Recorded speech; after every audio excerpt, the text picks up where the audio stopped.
Feeling overwhelmed by subtasks buried within larger tasks in Asana? Let's unleash those subtasks and transform them into independent, manageable tasks. First, locate the subtask you want to convert. Click on the subtask's name to open its details. This will usually appear on the right side of your screen. Next, look for the three dots, or the More Actions menu. Within the subtask's details, it's usually in the top right corner of the pane. Click on those dots. A drop-down menu will appear. Find the option that says Convert to Task. Click on that.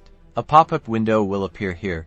You can choose the project you want the new task to reside in. It will default to the current project. You can also assign the new task to a specific person. This is useful if the subtask requires dedicated ownership. Once you've made your selections, click Convert, and just like that, your subtask is now a fully fledged, independent task within your project, ready to be prioritized and tackled. Converting subtasks to tasks helps declutter larger tasks, makes individual items easier to track, and allows for more precise assignment and prioritization. Give it a try to reclaim your task organization in Asana.